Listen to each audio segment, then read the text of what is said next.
할렐루야. 네. 오늘 이 기도의 용사들이 모인 온라인으로 모이고 또 오프라인으로 모인 여러분에게 하나님의 귀한 위로와 주님의 말씀이 여러분에게 하신 말씀이 들려지기를 예수의 이름으로 축복합니다. 저는 윅이라는 선교단체에서 청년들과 또 훈련받기를 사모하는 분들을 훈련하는 그 일을 섬기고 있습니다. 오늘 영상을 제가 여러분께 보여드린 이유는 참 짧은 영상이 아닌데 이 영상은 제가 이렇게 신앙이 묻어질 때 꼭 이렇게 보는 영상인데 정말 20살 때 또 27살 때 그 꽃다운 나이에 가장 아름다운 나이에 예수 믿는다는 이유로 감옥에 가서 50이 다 돼서 40대 후반 또 50대 60대에 20년 30년을 살고 그 꽃다운 나이를 다 이렇게 감옥에서 보냈던 사람들의 이야기입니다. 참 상상할 수도 없죠. 어떻게 저렇게 살 수 있을까?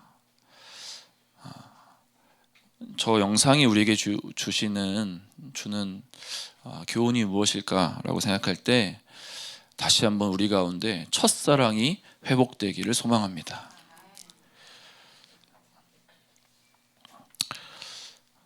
제가 부끄러운 얘기지만 여의도 순복음교회 거기 금식기도원에서 이제 금식을 할 때 한 20 며칠 차가 됐을 때 이제 매일마다 이제 뒷산에 올라가서 산에 올라가서 기도를 했었는데 너무 이제 그러니까 장기 금식을 하니까 주님 앞에 뭔가 이렇게 얻고 싶은 거예요. 받고 싶은 거예요. 음성도 받고 싶고 뭔가 받고 싶은 거예요. 그래가지고 너무 어렸죠. 그 당시 너무 어렸는데 산에 올라가서 하늘을 봤는데 구름 한 점 없는 거예요. 그래서 하나님, 지금 시간이 12시 정도인데 해가 질 때까지 저를 사랑하신다면, 하나님 제 이 기도가 하나님 마음에 드신다면 하나님 손바닥만한 구름 한 점 보내달라고 그렇게 기도를 했었습니다. 5시, 6시가 됐는데 아직도 하늘에 구름 한 점이 없는 거예요. 설마 주님이 죽은 자도 살리시고 이 세상을 창조하신 분인데 손바닥만한 구름 한 점은 뭐 주님이 그냥 손쉽게 보내주시겠지 하고 기다리고 있었습니다. 근데 해가 어둑어둑해지고 6시가 넘었는데 구름 한 점이 안 오는 거예요. 너무 실망하고 시리에 빠져가지고 주님 앞에 삐졌죠. 삐져가지고 산에서 내려오면서 씩씩거리면서 어떻게 그럴 수가 있냐고. 내가 이렇게 20 며칠 동안 금식하고 이러고 있는데 어떻게 주님은 손바닥만한 구름 한 점도 보내주지 않냐고. 삐져가지고 뭐 툴툴거려서 내려왔어요. 내려와가지고 나 금식 때려쳐야지 이거. 나 이거 못해 먹겠다 이거. 그러고 내려왔는데 방바닥에 누워서 도저히 마음이 진정이 안 되는 거야. 삐진 마음이 하나님 앞에. 그래가지고 저 영상을 딱 틀었는데 그 마지막 그 형제님의 고백 있잖아요. 자살하려고 했던 형제님의 고백. 그 주님의 음성이 저한테 들렸어요.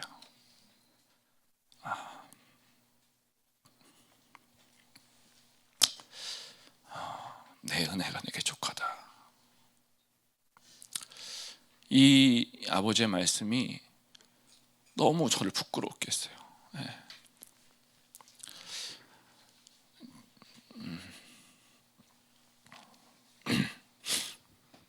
주님은 한 번도 나를 모른 척 하신 적이 없고 지금까지 내 인생을 이렇게 인도하셨는데 내가 구름 하나 주님이 보내주지 않는다고.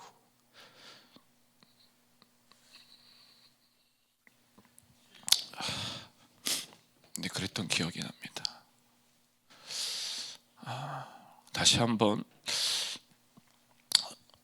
죄송합니다.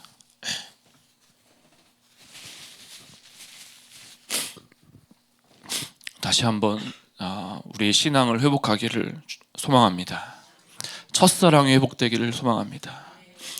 여러분, 예수 그리스도가 우리에게 모든 것을 다 주셨습니다. 이미 다 주셨습니다. 이미 우리 안에 그분의 생명이 있습니다. 다른 것이 무엇이 필요가 있을까요? 우리 환경이나 상황이 어렵다고 그것이 우리를 방해할 수 없습니다. 우리가 가는 길을 방해할 수 없습니다. 우리는 그분과 함께 결국 마지막 때까지 이 길을 걸어갈 것입니다. 그렇게 걸어가는 저와 여러분 되시기를 축복합니다. 오늘 말씀의 제목은 라스트 콜링, 라스트 미션입니다. 우리는 왜 목숨 걸고 선교하는가?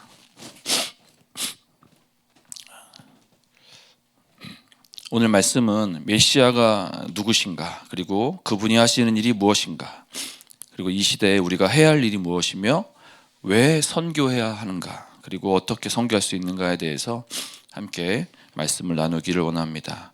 우리 먼저 말씀을 함께 읽겠습니다. 시편 110편 1절부터 4절, 110편 1절부터 7절까지 말씀 읽겠습니다.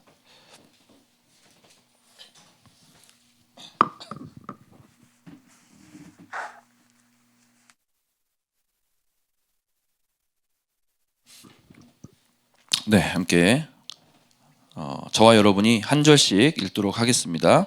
여호와께서 내 주에게 말씀하시기를 내가 내 원수들로 내 발판이 되게 하기까지 너는 내 오른편에 앉아 있으라 하셨도다.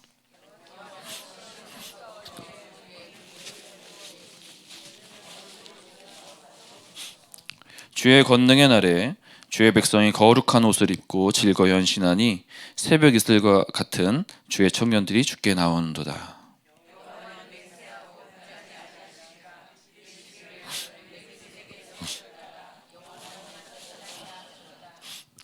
주의 오른쪽에 계신 주께서 그의 노하시는 날에 왕들을 쳐서 깨트리실 것이라.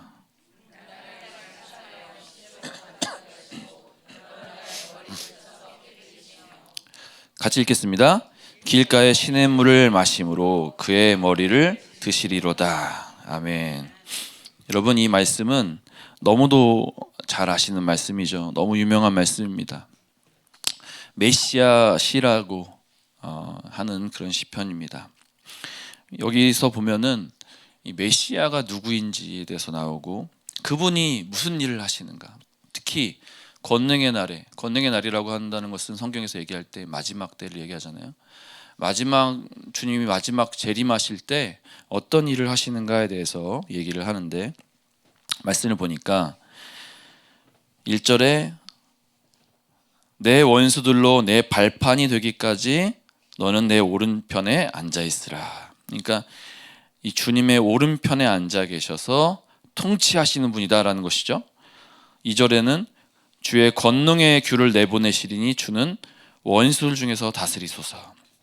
하나님의 통치권을 가지고, 권능의 규라고 하는 것은 그 왕의 규는 그 통치권을 얘기하는 거죠. 그 권능의 규를 가지고 있다라는 것은 하나님의 통치권으로 원수들 중에서 다스리시는 분이다라고 하는 것입니다. 그리고 3절 건너뛰고 4절, 여호와는 맹세하고 변하지 아니하시리니라.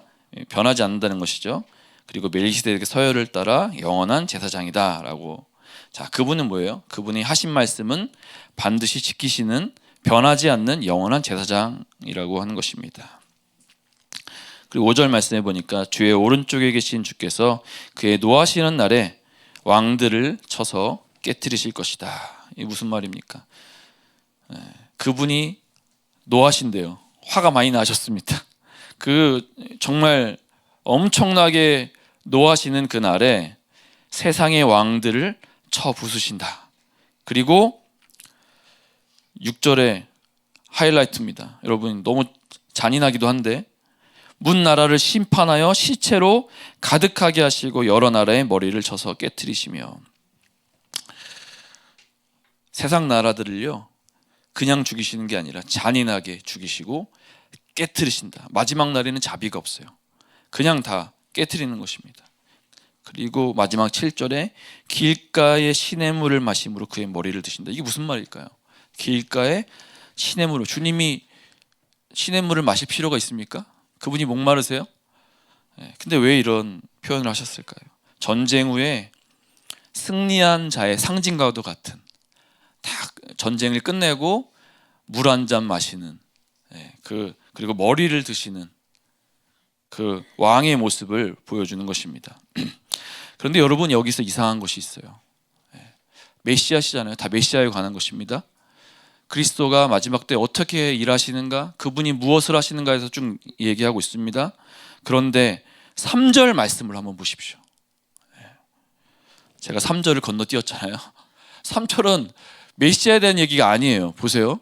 주의 권능의 날에, 여기까지는 뭐 이해가 되죠. 주의 권능, 마지막 날 주의 백성이 거룩한 옷을 입고 즐거이 헌신한다.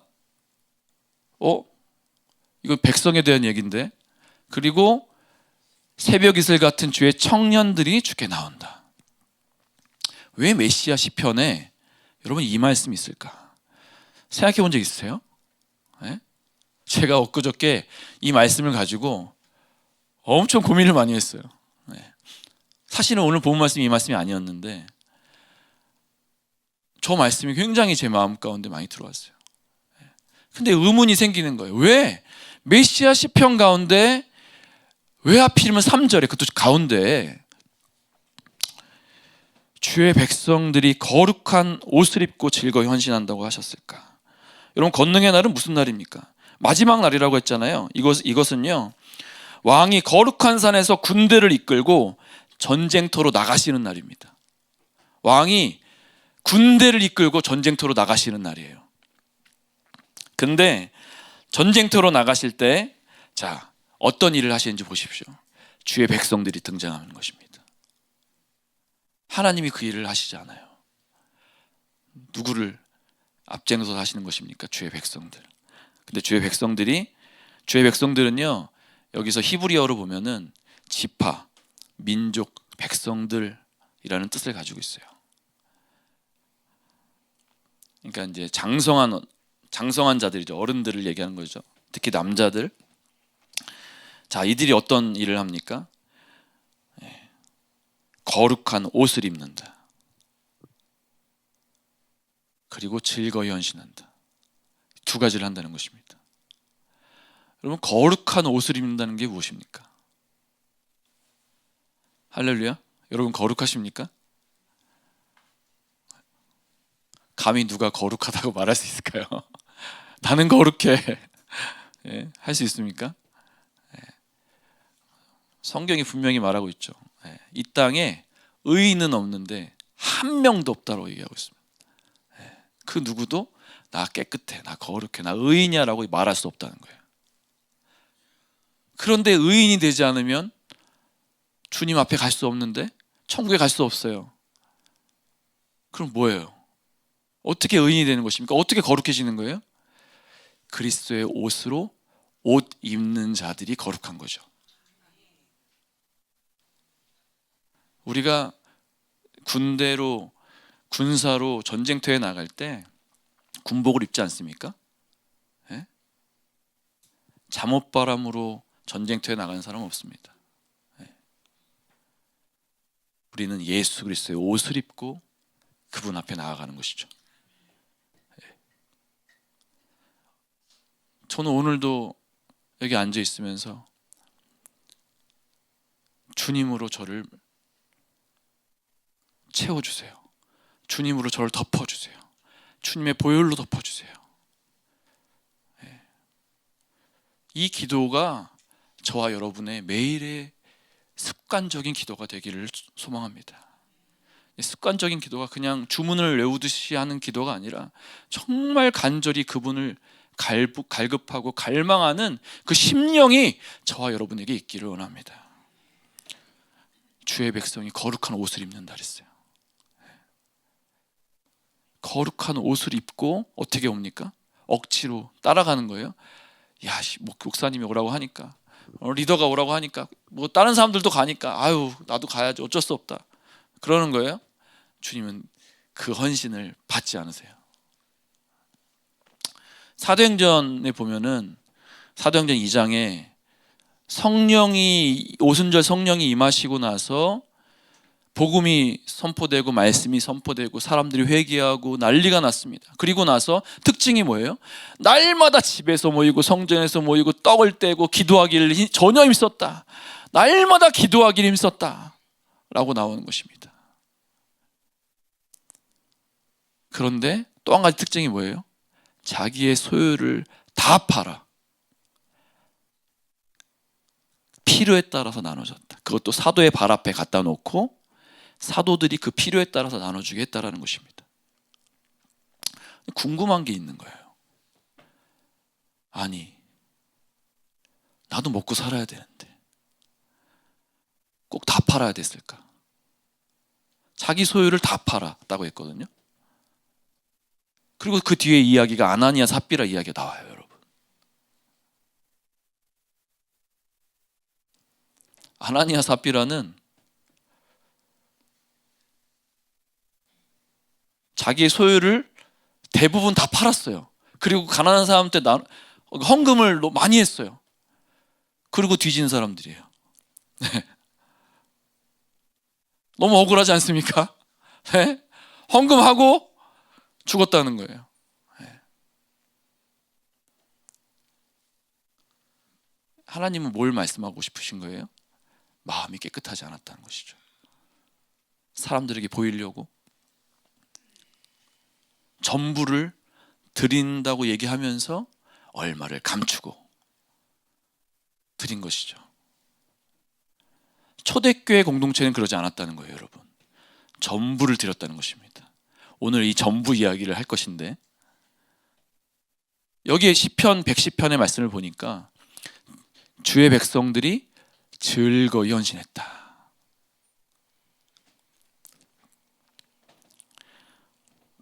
출애굽기 35장 29절 말씀을 보니까 여러분 성막을 지을 때 어떻게 짓습니까? 돈도 없고 아무것도 없어요. 예. 어떻게 합니까? 마음에 자원하는 남녀는 누구나 여호와께서 모세의 손을 빌어 명령하신 모든 것을 만들기 위하여 물품을 드렸으니 이것이 이스라엘 자손이 여호와께 자원하여 드린 예물이라. 하나님은 자원하여 드린 예물을 받으신다는 것입니다. 즐거이 헌신한다는 건 뭐예요? 내가 주님 앞에 내 전부를 드리는데 사도 바울도 그런 표현했잖아요. 나를 전제로 드릴지라도, 나를 불에 태워서 나를 완전히 가루로 만들어서 주님 앞에 다 태워서 드릴지라도 내가 그것이 아깝지 않다. 내 삶이. 이 마음이 즐거이 헌신하는 마음이죠. 여기 계신 분들 또 온라인으로 우리 보시는 모든 분들 주님 앞에 그런 마음이 되시기를 축복합니다. 주님이 그런 마음을 기쁘게 받으신다는 것입니다.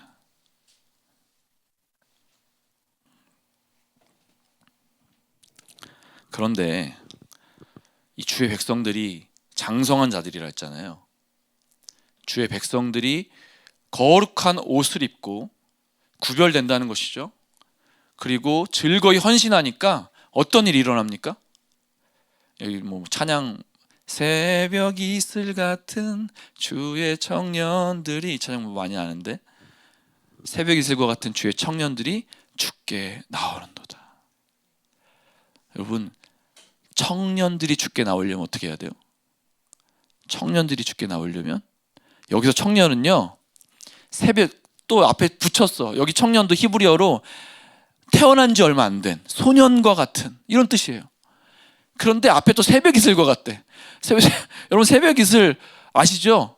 요즘에야 새벽 이슬 볼 기회가 많이 없지만 예전에 우리가 집에서 나오면은 그 앞에 막 꽃이 피고 나무 있으면은 새벽에 그 이슬이 맺히잖아요. 근데 아침에 해가 뜨면 이슬이 어느 순간인가 없어져 버려. 새벽 이슬과 같다는 거 뭐예요? 순전하고 깨끗해. 그런데 금방 없어지는 거야. 약해. 너무 순수해요. 근데 약해. 근데 이 다음 세대를 뜻하는 거죠. 아주 어리고 엄마 아빠 없으면은 안 되는 그런 연약한 자들.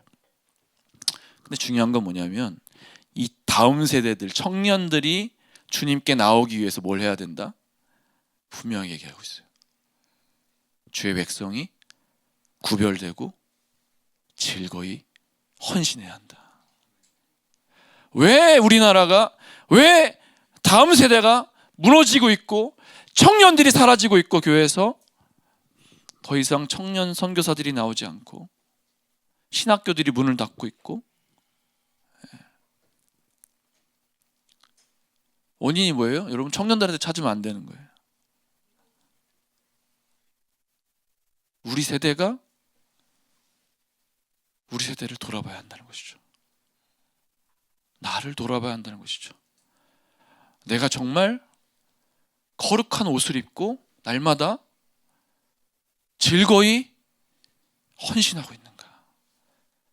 교회 갈 때 막 너무 행복하고 너무 기쁘고 감사하고, 기도회 가는데 너무 감사하고, 전도하러 가는데 너무 감사해요.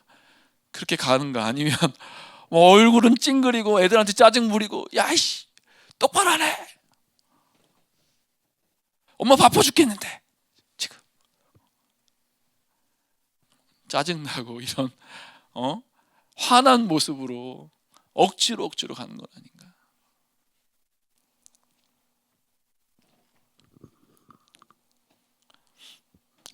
이사야 13장 3절 4절 말씀 보니까 주님이요 용사들을 불러내신데 이렇게 불러내십니다. 내가 거룩하게 구별한 자들에게 명령하고 나의 위엄을 기뻐하는 용사들을 불러 나의 노여움을 전하게 하였느니라. 주님이 화가 나셔서 군대, 지금 이방 군대와 그 왕들을 무찌르기 원하시는데 주님이 누구를 불러내세요?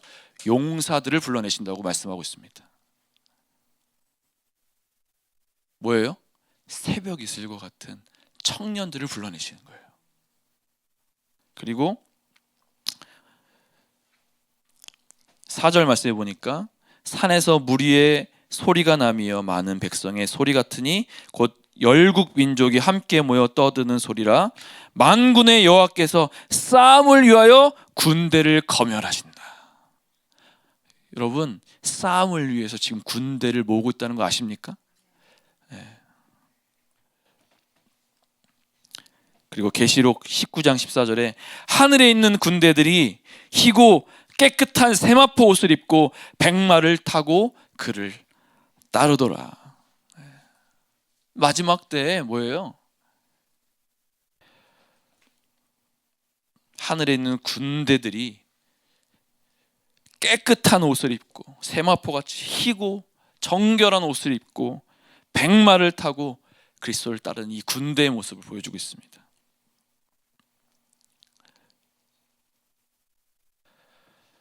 여러분, 그렇다면 이 시대에 저와 여러분이 해야 할 일이 무엇입니까?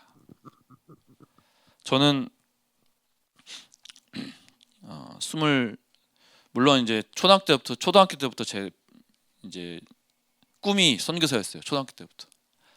그래서 초등학교 때부터 이제 선교사를 꿈꿨지만 21살이었나 2살 때 이제 금식 수련회 때 하나님이 저를 너무 분명하게 불러주셨어요.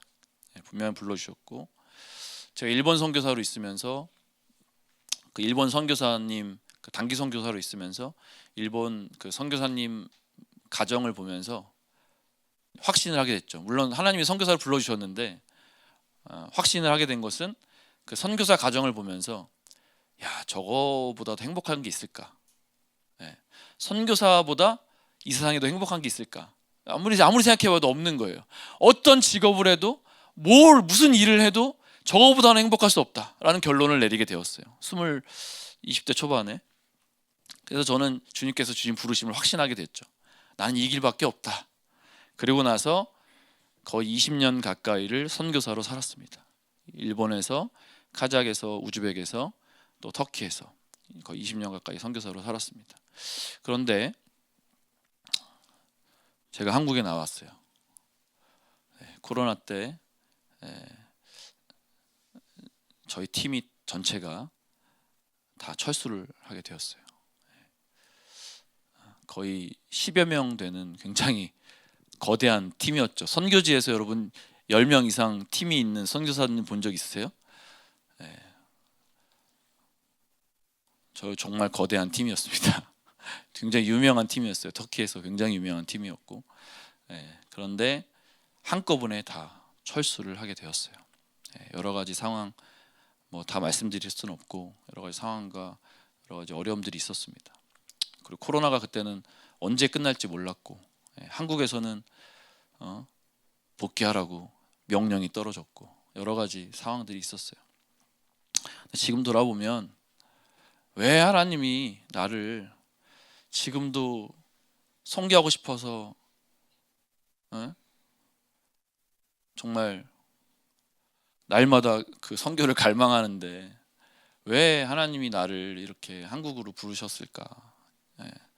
생각해 보면요, 뭔가 주님이 저와 여러분을 통해서 하실 일이 있는 거예요. 아멘이십니까? 청년들이 우리에게 묻습니다, 여러분. 뭐라고 물을까요? 내가 뭘 위해 살아야 할까요? 여기 청년들이 많이 계신데 여러분 질문 아닙니까? 내가 뭘 위해 살아야 할까요? 그리고 무엇을 해야 할까요? 주님이 말씀하십니다. 먼저 그의 나라와 의를 구해라. 그리하면 이 모든 것을 너에게 더하여 주실 것이다. 정답은 알아. 근데 여러분 이 말씀이 믿어집니까? 우리 청년들 이 말씀 믿어지세요?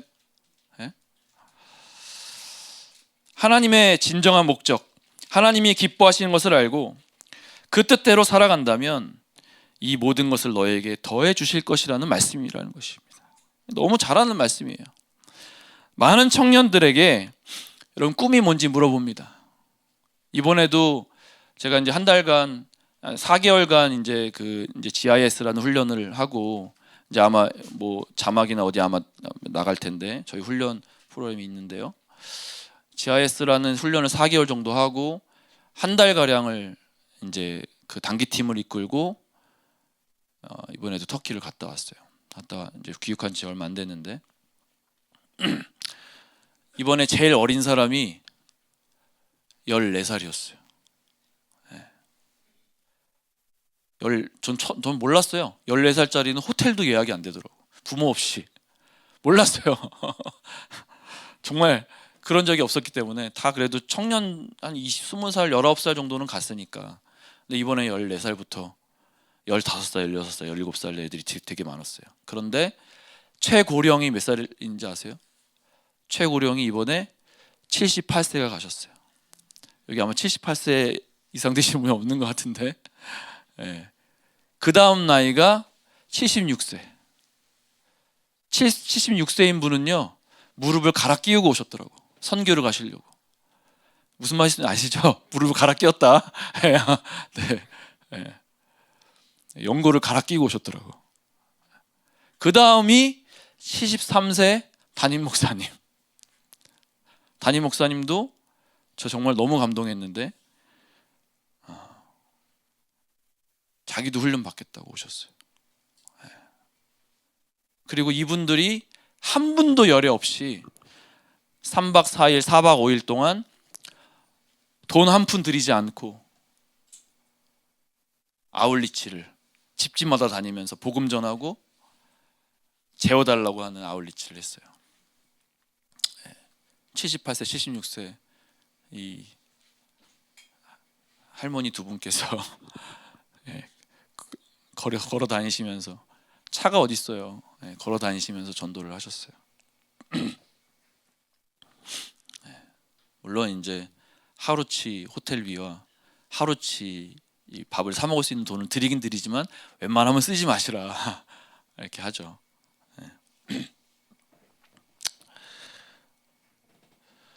여러분, 많은 청년들이 왔던 청년들이 한 20여 명 정도 청년들이 왔었는데 이 청년들 제가 물어봤어요. 야, 너희들 꿈이 뭐냐? 그러니까 꿈을 이제 대답을 하는데 어떤 청년은 저는 승무원이요.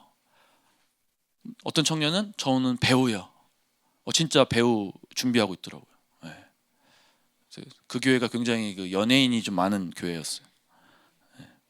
막 가수 지망생도 있고 작곡하는 사람도 있고. 어떤 청년은 전 사업을 많이 해서 돈을 많이 벌고 싶어요. 꿈들이 다 굉장히 야무딱져요.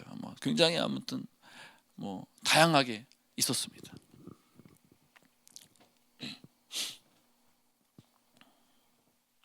청년들이 어떤 직업으로 살고 어떻게 돈을 벌고 그 다음에 어떻게 자기가 뭘 하고 싶은지를 얘기를 다 했어요. 근데 사실 꿈도 없는 청년들도 많아요. 뭘 해야 될지 모르겠다 이런 청년들도 많아요. 이 청년들에게 사도행전 1장부터 사도행전 28장까지 제가 강해를 하면서 얘들아 이제 우리 사도 바울처럼 우리 인생을 주님께 드리자 라고 하면 뭐라고 할까요? 아멘 할까요? 아멘 하고 나올 것 같지만 요즘 청년들은요 많은 경우에 그렇지 않습니다. 물론 이번에 우리 청년들 겉으로 아멘 잘했어요. 노멘까지는 아닌데 아멘은 못하고 노멘 아닙니다 이렇게 얘기는 못하고 머뭇머뭇거리는 청년들이 많았어요. 뭐라고 하냐면 조금만 더 생각해 보고요, 조금만 더 제 마음대로 살아보고요, 조금만 더 제가 하고 싶은 거, 제 꿈 이뤄보고 그 다음에 주님께 드리면 안 될까요?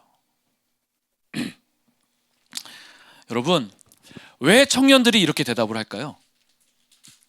생각해 본 적 있으세요? 진짜 대부분이 다 그래요. 요즘에 중고등부 학생들, 청년들이 정말 대부분 다 그래요. 저도 너무 저 문화적 충격을 받아가지고 저희 어릴 때랑 너무 틀린 거예요. 요즘 청년들이 왜 그럴까요? 하나님께 내 삶을 드리면요, 내가 하고 싶은 것, 내가 꿈꾸는 거 못할까봐 그런 거예요. 주님이 방해할까봐. 이해가 되시겠어요? 저는 그때 그 청년들에게 이렇게 제가 대답했습니다.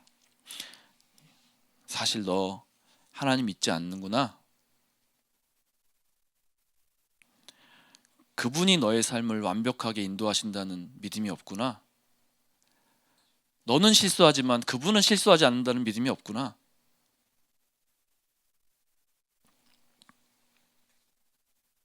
분명 주님이 먼저 그의 나라와 의를 구하면 야 나머지 거 걱정하지 마, 내가 너에게 다 주는데 어떻게 주냐, 그거 다 더해 줄 거야, 그렇게 말씀하셨어요. 요즘 청년들이 취직 걱정, 공부 걱정 많이 하는데 주님이 말씀하시잖아요. 무엇을 먹을까, 무엇을 마실까, 무엇을 입을까 염려하지 마. 야 그거 이방인들이 안 믿는 애들이 하는 걱정이야. 너는 나 믿잖아, 왜 그런 걱정해? 라고 하시면서 뭐라고 하세요? 얼마나 답답하시면 야 저 날아가는 새들을 봐라, 들에 핀 백합화를 봐라, 내가 쟤네 어떻게 먹이는지 봐라, 쟤네 뭐 수고라도 하냐? 내가 쟤네 먹이는 그 사람이 바로 나야 라고 하시면서 하물며 너희일까 보냐 답답하시면서 얘기하시잖아요. 너는 제 참새보다 너희가 수천 배 더 귀해. 그런데 청년들이 믿지 않는다는 거예요. 너무너무 큰 충격입니다. 저한테는 정말. 왜 믿지 않을까?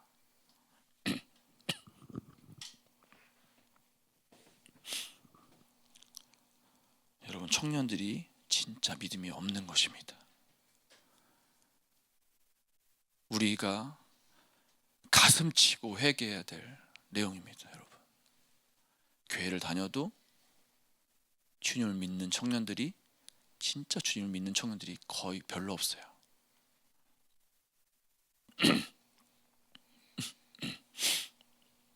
제가 지금 이제 그 서울대, 숭실대 또 우리 카이스트 학생이 모인 그 비즈니스 S 미션이라는 그 모임을 지금 같이 하고 있는데, 뭐 몇 명 없어요. 몇 명 없고 이제 시작해가지고 뭐 이제 좀 다른 외부에서 온 사람도 있고 이제 막 하는데, 여러분 비즈니스 S 미션이 뭔지 아세요? 네? 비즈니스를 통해서 미션 한다는 거예요. 선교를 한다는 거예요. 근데 여러분 이거 굉장히 위험한 거 아십니까? 네? 요즘 청년들이요, 예수 믿는 청년들은 대부분 다 그래요. 다 비즈니스, 나의 일, 그런 거 통해서 영광을 돌린다, 주님 뭐 선교한다, 이렇게 생각하는 거예요. 근데 여러분 대부분 그 내면을 들여다보면 뭐가 있는지 아십니까? 제가 그래서 비즈니스 S 미션 처음 시작할 때 어떻게 했냐면, 먼저 전부를 주님께 드려라. 너의 삶을 드려라. 선교사들도요, 참 다 그런 건 아닙니다. 다 그런 건 아닌데, 선교를 먼저 시작하고 제자가 되고 제자를 삼고 교회 개척을 어떻게 하고 전도를 어떻게 하고 이걸 고민하는 게 아니에요. 선교 나올 때 뭘 먼저 고민해요? 가서 어떻게 먹고 살까? 가서 어떻게 비즈니스를 열어볼까? 가서 어떻게 사람들 접촉하려고, 비자를 받으려고, 비자 받기 위해서 비자 뭐 비즈니스 어떻게 열까? 이걸 고민하는 거예요. 근데 여러분 생각해 보세요. 그거 백날 고민하고 해결하면 뭐예요? 전도 못하고 교회 개척 못하고 제자가 없으면은 그거 말짱 꽝인데? 제가 그래서 그렇게 지원해서 오시는 분들이 많아요. 선교사로 지원할 때 저 비즈니스로 선교하려고 이러시는 분 많아요. 그런 분들 죄송하지만 돌아가세요, 이렇게 얘기해요. 아직 준비 안 되셨어요. 아니 전도도 못하고 제자화도 해본 적이 없고 셀이나 이런 셀 개척도 안 해보고 캠퍼스나 직장도 변화 한번 시켜보지도 못하고 무슨 선교사를 뭐 어떻게 한다는 거예요? 비즈니스 해가지고 선교를 어떻게 한다는 거야? 차라리 여러분 외국에 나간 비즈니스 얼마 어려운지 아세요? 에? 한국보다 수십 배 더 어려워요. 외국 나가도 비즈니스. 차라리 한국에서 돈 버셔가지고 후원 많이 해주세요.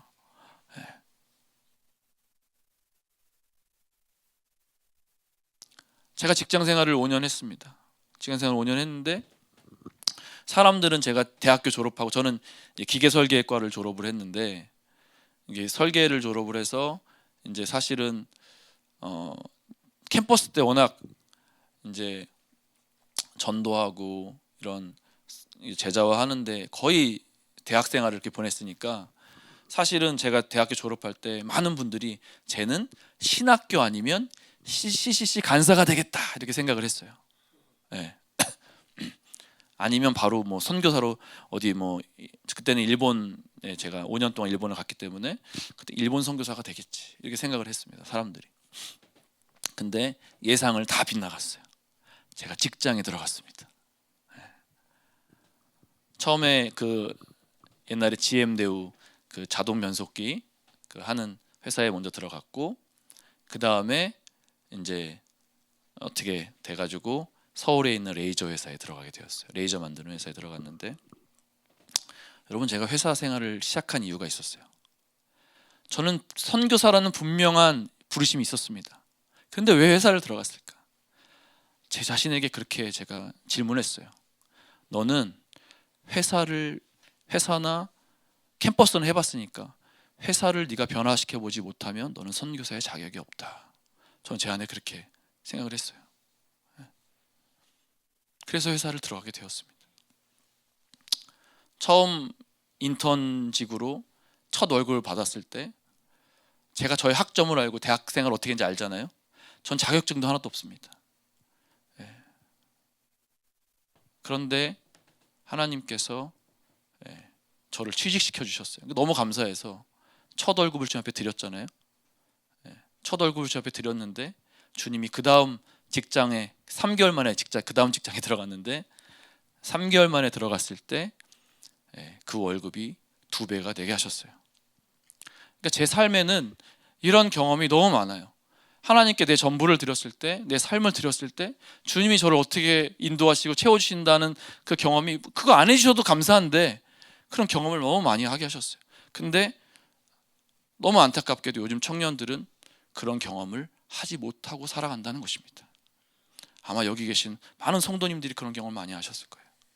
하나님이 내 인생을 어떻게 인도하셨는지 파노라마처럼 이렇게 막 필름처럼 지나가시는 분들이 있을 거예요.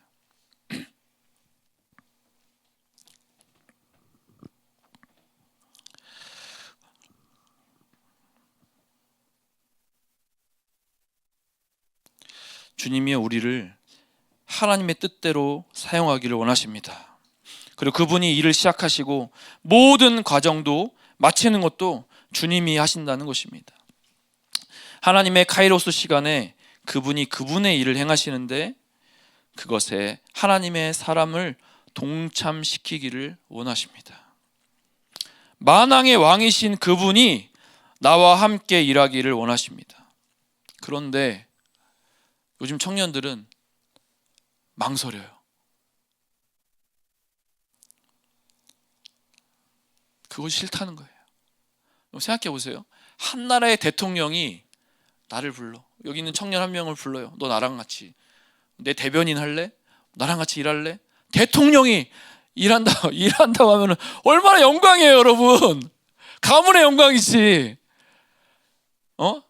우리 삼성가의 회장이 우리 여기 있는 자매 한 명을 딱 불러가지고, 야, 너 이제부터 나랑 같이 일하자.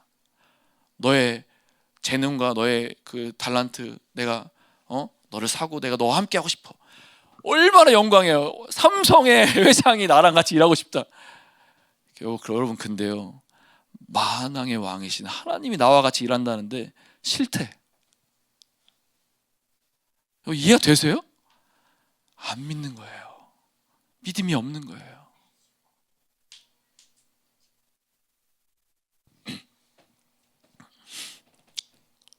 그분께 내 인생을 드리면 내가 하고 싶은 거 못 할까 봐. 그분께 내가 내 삶을 드리면 내가 싫어하는 거 시킬까 봐.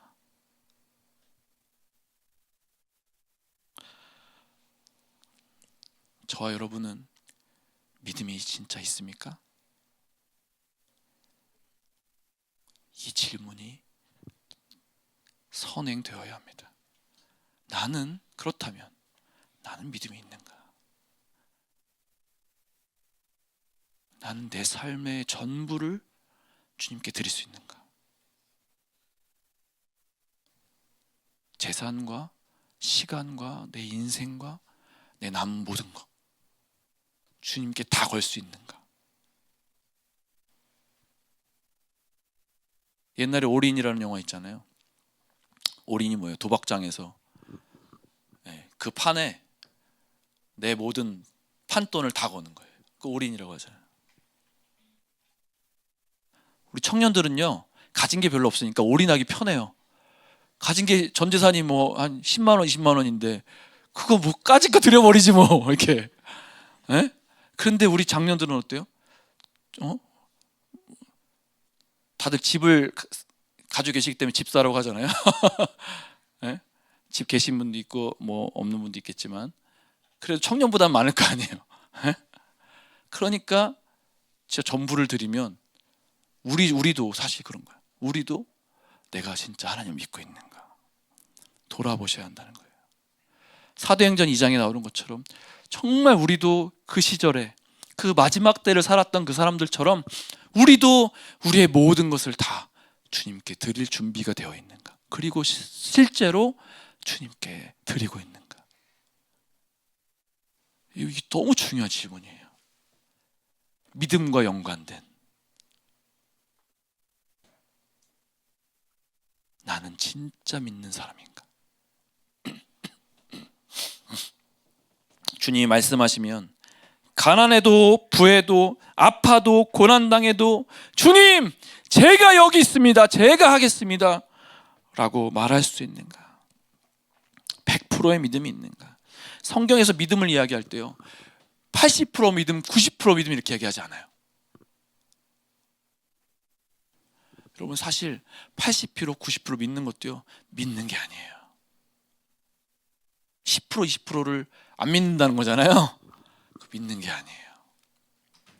그러니까 주님 뭐라고 말씀하세요? 네가 겨자씨만한 믿음만 있어도 너 산을 옮길 수 있어. 뭐예요? 겨자씨만한, 겨자씨 눈에 보이지도 않는 씨처럼 그런 믿음도 없다는 거예요, 우리한테. 너무 슬픈 현실 아닙니까? 네?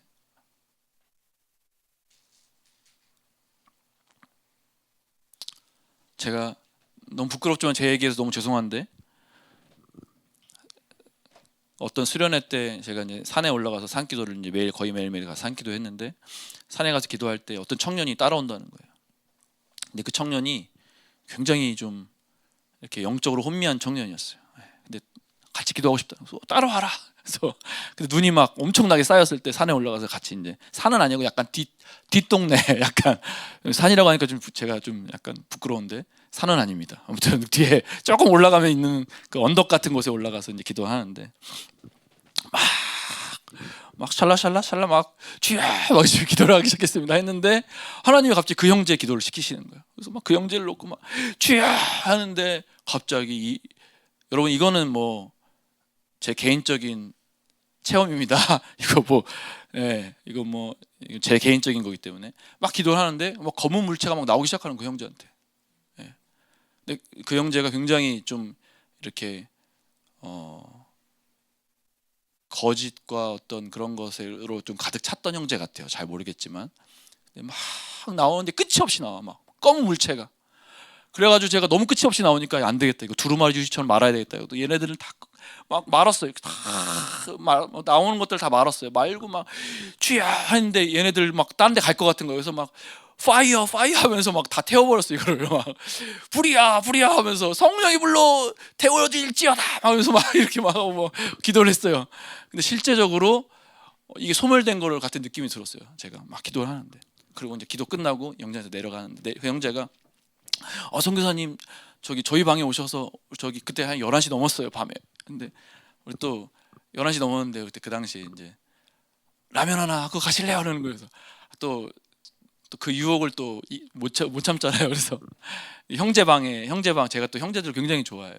그래서 형제 그 방에 가가지고, 형제 방에 한 6명 7명 있는데 가가지고 이제 저 왔다고 이제 다 나왔어, 형제들이. 방에 들어가 있는 형제들 다 나와가지고 이제 같이 라면 끓이고 막 이러고 있는데, 추우니까 장갑을 끼고 있었잖아요. 장갑을 딱 벗었어요. 장갑을 벗었는데 손이 시커먼 거예요. 그래가지고 이제 한 형제가 그래요. 선생님 뭐 저기 불 때다 오셨어요? 그러는 거예요. 그래서 아니 나 기도하고 왔는데. 그래서 그래요? 그럼 장갑에 뭐가 묻었나 봐요. 그래서 제 장갑에다가 손을 넣었다 뺐다 막 이러는 거예요. 근데 손에 장갑에 아무것도 안 묻어 있는 거예요. 제 손만 까매. 그러니까 너무 까만 건 아니고 그을려 있는 거예요. 그냥 그을려 있는데, 그때 제가 이제 깨닫는 게 있었죠. 야, 내가 그 귀신들을 파이어 해가지고 다 불러 태웠는데 내가 안 믿었구나. 근데 주님이 그걸 깨달음을 딱 주시더라고요. 내가 안 믿고 했는데도 주님이 내 믿음 없음을 한탄하시면서 이런 걸 보여주셨다는 어떤 생각이 들더라고요. 근데 여러분, 정말 우리가 믿음이 없어요. 기도하는데 그 기도가 이루어지는지 안 이루어지는지도 몰라요. 그리고 기도하는 거예요. 오늘도 우리가 이제 예배 전에 막 메시지 전에 막 3가지 기도하고 이 공동체를 위해서 막 예배를 위해서 기도했잖아요. 근데 기도에 실상이 없는 거예요. 실체가 없는 거예요. 실체는 뭐예요? 이루어지는 줄 믿고 기도하는 것인데, 그리고 그것이 실제로 되어진다는 확신이 우리에게 있는 것인데 진짜 믿음이 없다는 거예요. 제가 얼마나 회개했는지 몰라요, 주님 앞에.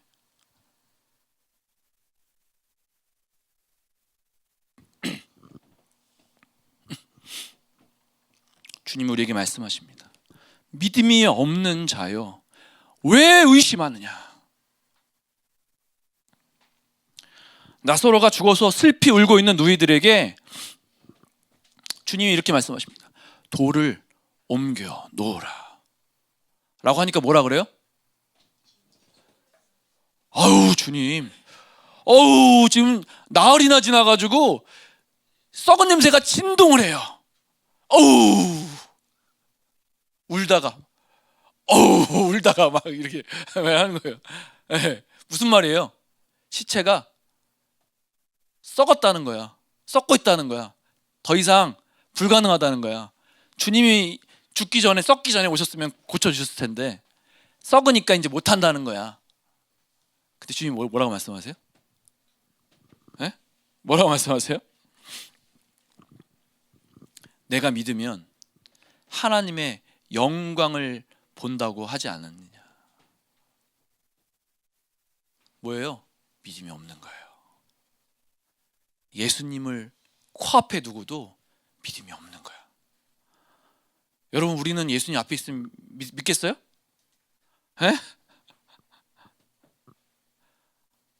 보지 않고 믿는 자는 더 복되다고 주님 말씀하신 거예요. 왜? 사실 보고도 믿지 않는 사람들이 대부분일 거거든.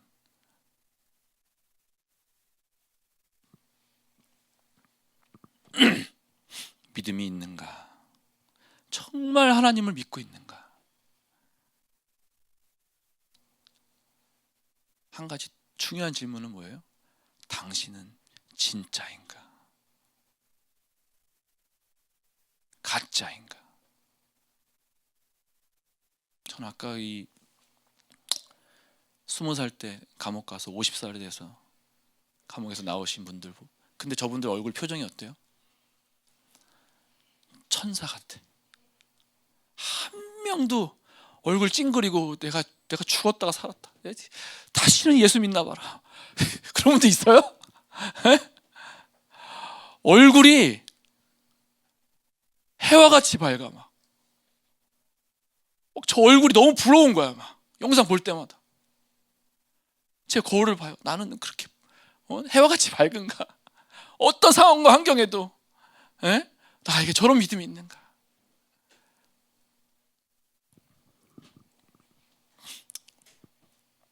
제가 예전에도 한번 얘기한 적이 있는지 모르겠어요. 예전에 가짜 약 파는 사람이 많았잖아요. 근데 거기는 사람들이 빠글빠글해. 이 약을 바르면 뭐 신경통이 사라지고 할머니 무릎이 갑자기 소녀 무릎이 되고 얼마나 이런 약이 많았는지 몰라 그때는. 근데 진짜 예전에 그 얘기를 들으면요, 진짜 같아. 저거 안 사면은 내가 바보야. 무조건 사서 부모님 갖다 드려야 돼. 저거 진짜 옛날에 그랬어요. 그죠? 여러분 여기 많이 경험해 보셨죠? 다 사보셨죠? 근데 옆에는 어떤 사람이 있는 거야. 복음을 전하는 전도사님이 있는데 개미 새끼를 한 마리 안고 있는 거야. 옆에는 가짜 약을 파는데도 그렇게 사람이 많이 막 모여드는데, 진짜 복음을 전하는데도, 진짜 하나님을 전하는데도 개미 새끼를 한 마리 안고요. 전도 주시면 다 전도해서 버려버리고. 무슨 차이예요, 여러분? 무슨 차이야? 가짜 약을 진짜처럼 파는 사람과 진짜 복음을 가짜처럼 전하는 사람이 있다는 거예요. 왜 전도를 못하냐 이거야. 우리는 왜 전도가 되지 않을까? 진짜 내 안에 살아서 역사하시는 그 하나님이 여러분 있습니까? 왜? 사람들도요, 우리 눈빛을 봐요. 사람들도 내가 진짜인지 가짜인지 다 알아요. 제가 이것도 예전에 말씀드렸는지 모르겠지만, 터키에 있을 때 제가 이제 터키는 18세 이하한테 침례 주거나 복음 전하는 불법입니다. 근데 제가 했을까 안 했을까요? 많이 했어요. 그러니까 불법을 행한 자죠. 그래가지고 하루는 이제 그 군부대에서 호출이 왔어요. 오라고. 저는 경찰인 줄 알고 왔더니 군부대야. 무슨 이렇게 아무튼 무슨 비밀 부대 같은 그런 부대야. 그리고 막 군부대에 들어가서 아파트 거기 빌딩 꼭대기로 올라갔는데, 그 사람은 군복을 입고 있는 게 아니라 사복을 입고 있더라고. 그래서 그분 앞에 서가지고 한 3시간 동안 얘기를 했어요. 근데 처음에는 나에 대해서 아무것도 모르는 것처럼 물어봐. 어디서 오셨어요? 뭐 주소가 어디예요?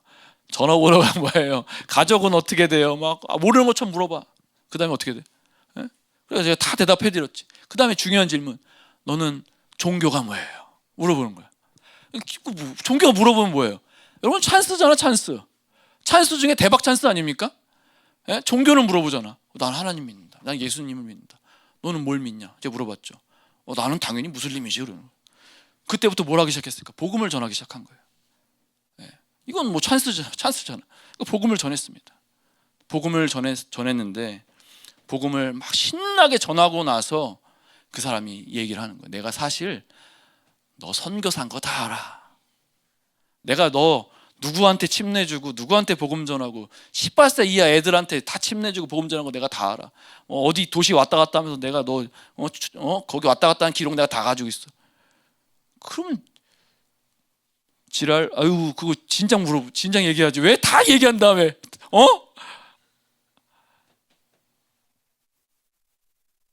근데 그 사람이 저한테 한마디 하는 게 뭡니까? 너 불법을 저질렀어. 18세 이하한테 왜 복음 전하고 왜 침례를 줬어? 너 이거 불법이야. 딱 얘기를 하는 거예요. 근데 제가 뭐라고 했을까요? 만약에 당신에게 어린아이가 쿠란이 궁금해서 온다면 너는 쿠란을 가르쳐 주겠냐? 안 가르쳐 주겠냐? 가만히 있다가 뭐 오면은 가르쳐 줘야지 이렇게 얘기하는 거예요. 나도 너랑 똑같다.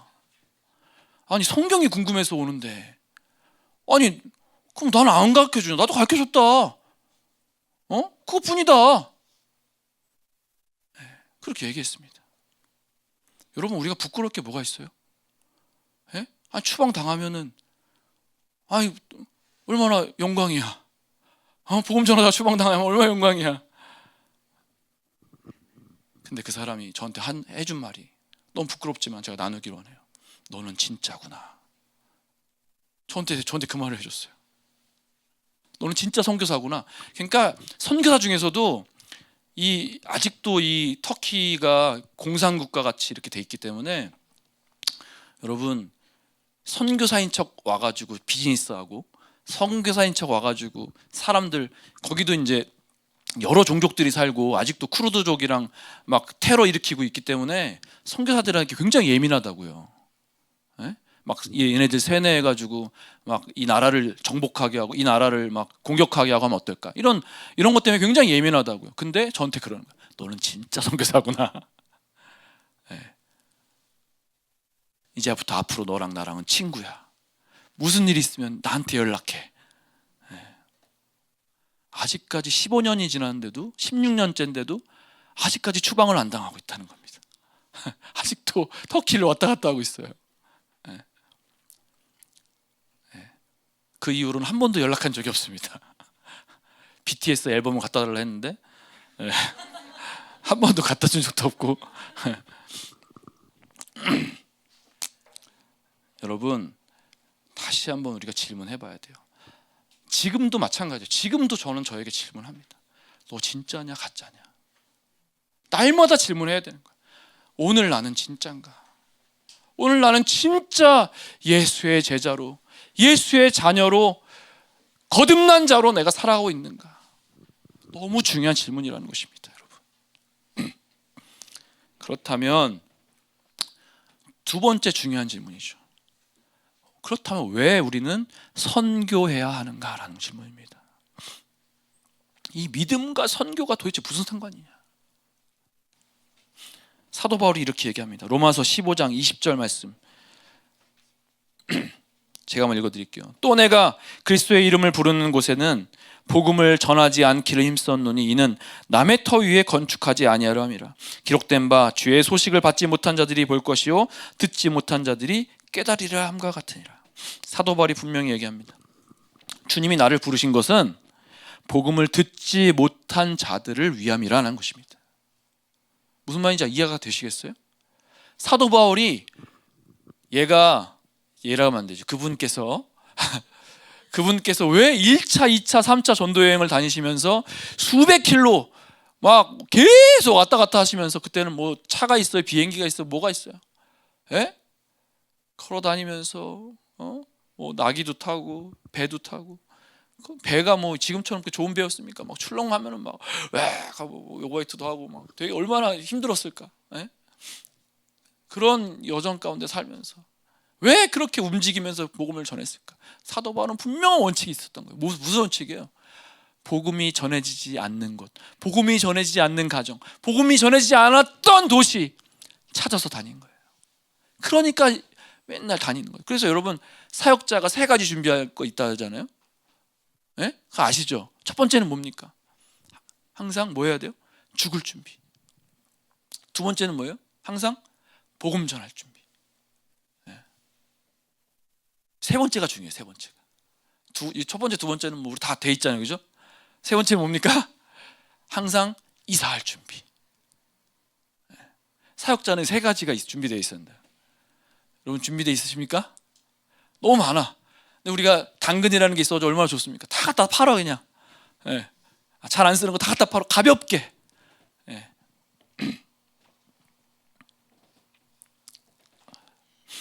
사도 바울은 믿지 못한 자들을 불러내어서 그들이 주님을 예배하게 하는 것이 사도 바울의 사명이라고 얘기하고 있는 것입니다. 이 말은 무엇입니까? 여러분, 아직도 여러분 보세요. 복음이 전해지지 않는 사람, 복음이 전해지지 않은 도시, 아는 민족과 나라가 너무 많아요. 이 말은 무슨 말입니까? 우리가 아직도 이 땅에서 할 일이 많다 적다? 아직도 많아. 터키가요 81개 주로 돼 있어요. 7개 권역, 1개 권역이 우리나라만 하거든요. 그러면 터키가 우리나라에 한 6, 7배 더 크잖아요, 그죠? 7개 권역이니까. 근데 그 권역이 7개 권역이 81개 주로 돼 있어요. 81개 주. 뭐 도시라고도 얘기하고, 주는 이제 도시보다는 좀 큰 개념인데, 경기도만 한 거죠. 경기도만 하고 강원도만 한 게 81개의 주가 있어요. 81개 주에 몇 개 주에 교회가 있을까요?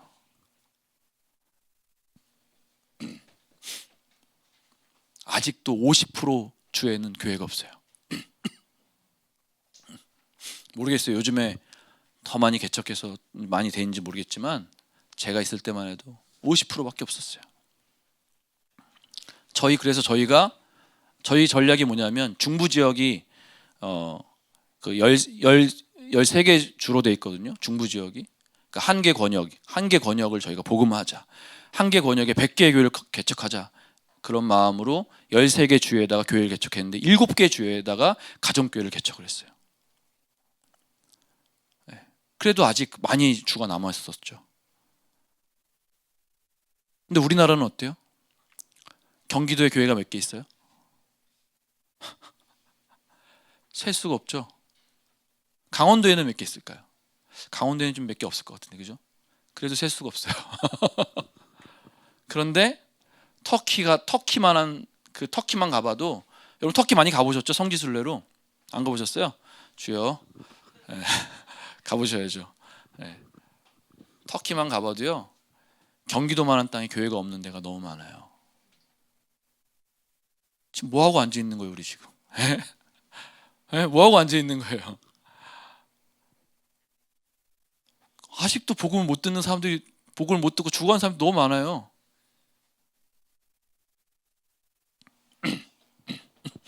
아직도 우리가 할 일이 너무 많다는 것입니다. 그런데 지금 자리에 머물러서 지금 우리는 뭐 하고 있는 것일까요? 주님의 말씀을 거역하고 주님이 주신 사명을 무시하고 살아가고 있지는 않은가, 다시 한번 돌아봐야 될 것입니다. 그것은요, 다시 말해서 여전히 주님을 믿지 않는 것입니다. 여전히 불순종하고 살아가고 있는 것입니다. 바울은 왜 로마로 가겠다고 했을까요? 성령이 바울대로 이렇게 얘기합니다. 가면은 너 많은 고난이 너를 기다리고 있을 거야. 그래도 가겠니? 라고 했을 때 바울이 뭐라고 대답합니까?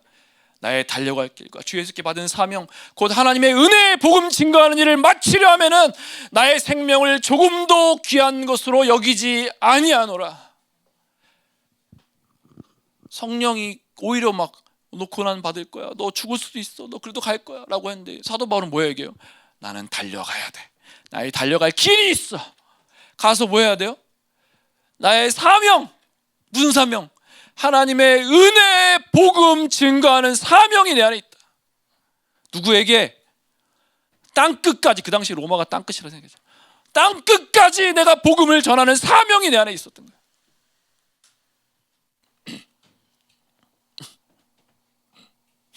그래서 그 사명 때문에 사도 바울은 어떻게 해요?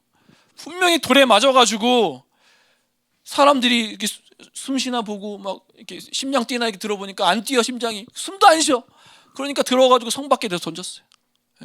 쓰레기장이 있고 막 시체들, 동물 시체들 막 썩어가는 뭐 그런 성 밖에 이런 그 당시 분리수거가 뭐 있겠어요?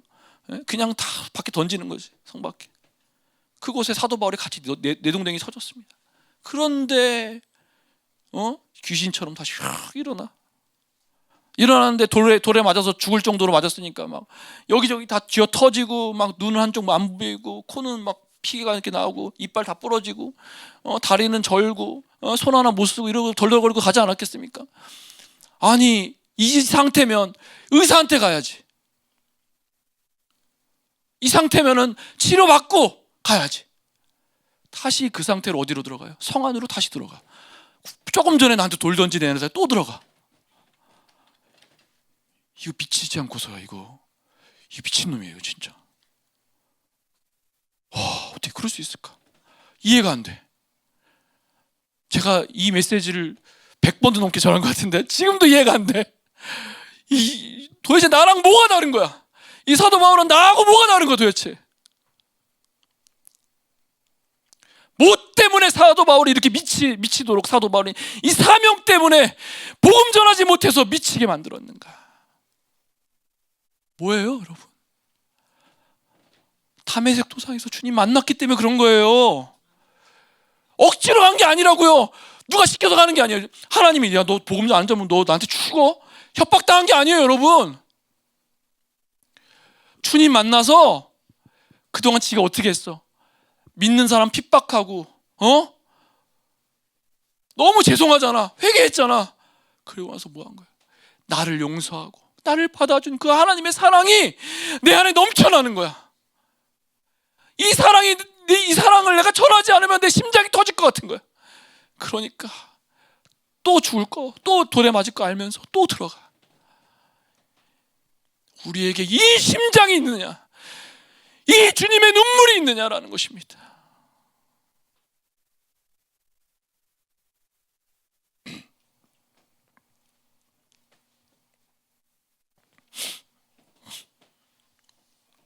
요한복음 3장 3절에 예수께서 대답하여 이르시되 진실로 진실로 내게 이르노니 사람이 거듭나지 아니하면 하나님의 나라를 볼 수 없느니라. 여러분 거듭난다는 게 뭐예요? 이해가 되세요? 여러분 거듭나셨어요? 대답해 보십시오. 온라인으로 보고 계신 분들 대답해 보세요. 거듭나셨습니까? 거듭난다는 건 뭐예요? 다시 태어나는 거예요. 새로운 피조물이 되는 거예요. 이전에 내가 아니에요. 근데 설명할 길이 있어요? 내가 새 사람이 됐다는 걸 어떻게 설명해요? 내가 엄마 뱃속에 다시 들어갔다 나옵니까? 아니에요. 바람이 부는데 어디서 부는 건지 모르는 것처럼 나를 설명할 길이 없네. 거듭난지 어떻게 알아? 에? 나만 아는 거예요. 에? 그 열매를 보아 나무를 알 수 있지만 우리 스스로가 대답할 수 있어야 합니다. 나는 거듭났는가? 나는 그분께 나의 이 새로운 인생을 온전히 드렸는가? 예전에 드린 거 말고 여러분 10년 전 20년에 자꾸 드린 거 가지고 우리 울고 먹지 말자고요. 저도 저에게 하는 얘기입니다. 에? 선교사로 뭐 몇 년 살았다고 그거 가지고 그거 자랑할 게 됩니까? 그거? 주님 앞에서? 주님 앞에 자랑할 게 뭐가 있습니까 우리가? 지금이에요. 지금 내가 주님 앞에 진짜로 살아가고 있는가라는 것입니다.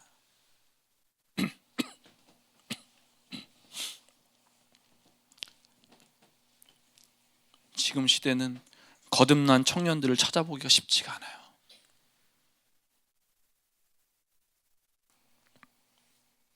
어느 정도 교회도 다니고 봉사도 합니다. 나름대로 열심히 해요. 찬양팀도 씁니다. 예?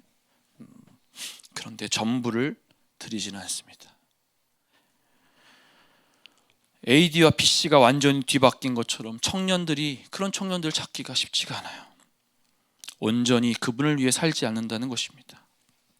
선교지마다요, 청년들이 씨가 말랐어요. 선교사가 없어요.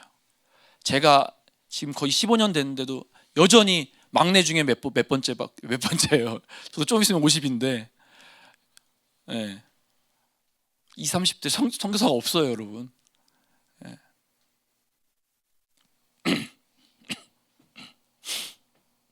선교 강국이라는 말은 이제 옛말이 되었어요. 10만 선교사 우리가 파송한다고 주님께 약속했잖아요. 예? 하나님 우리나라 잘 살게 해주시면, 우리나라 경제 대국이 되게 해주시면 선교사 하나님 10만 선교사 보내겠습니다. 이 재정을 다 선교지로 보내겠습니다. 약속했어요.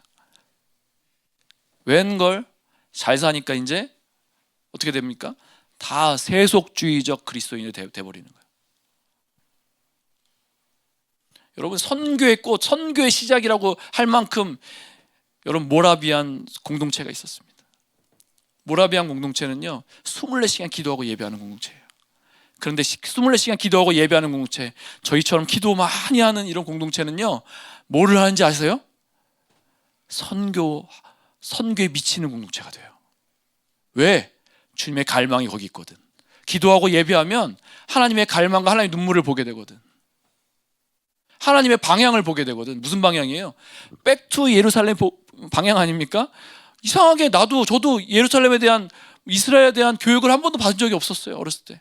그런데 어느 순간부터 기도하는데 막 이스라엘만 생각하면 막 눈물이 나고 막. 예? 아버지 마음이 거기 있으니까. 마지막 때 거기가 회복돼야 되니까. 꼭 교육 받고 훈련 받아야 그게 뭐 되는 거예요, 여러분? 아니죠.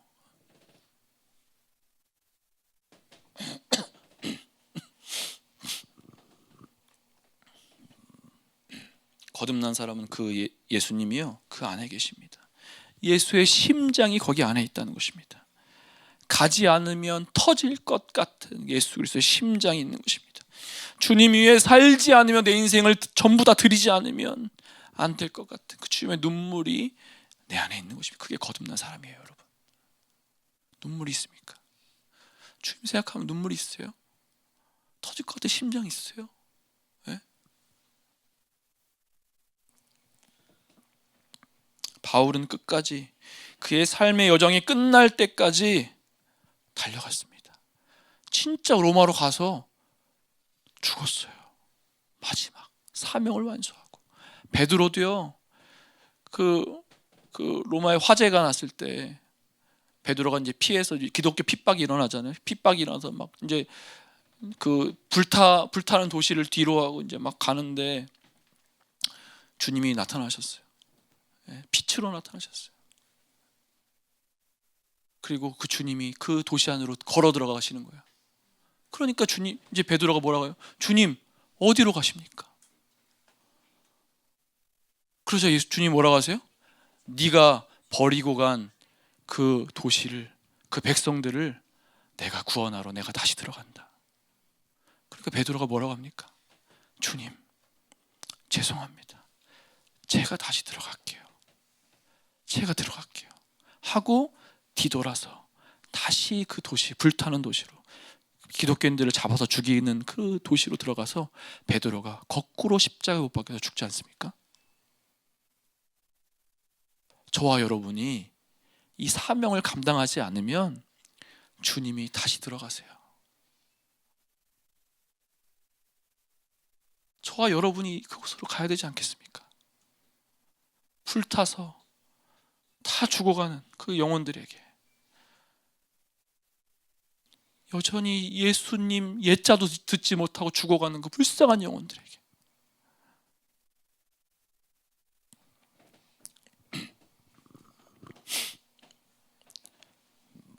우리는 지금 어디로 가고 있습니까? 나의 삶의 여정은 어디로 가고 있습니까? 인생의 목적을 상실하진 않았습니까? 하나님을 믿는다고 하면서 여전히 내 만족과 이익을 위해 살아오고 있지 않습니까? 다시 한번 방향을 설정해야 합니다. 주님이 원하시는 것이 무엇입니까? 내가 그것을 하다가, 주님이 원하시는 그것을 하다가 주님 만나야 하지 않겠습니까?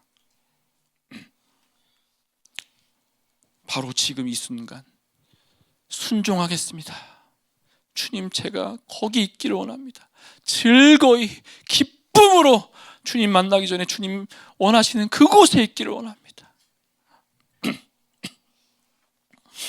여러분, 우리에게는 부르심이 있을 것입니다. 다 부르심이 있을 거예요. 그런데 그 부르심이요, 주님이 승천하실 때 마지막 말씀하시는 그 명령이시잖아요. 너희는 가서 모든 족속으로 제자를 삼아 아버지와 아들과 성령의 이름으로 침례를 주고 내가 너에게 분부한 모든 것을 가르쳐 지키게 하라.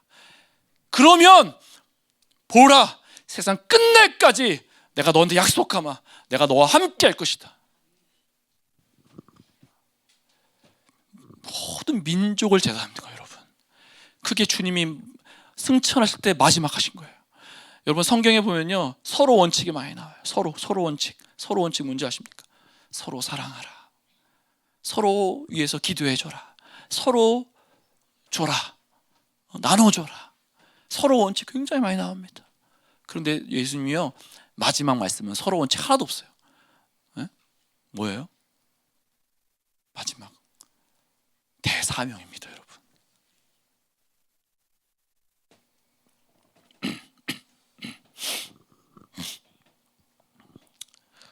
왜 주님이 여의도 순복음교회처럼 대형교회 하지 않으시고 왜 12명의 제자를 삼으셨을까?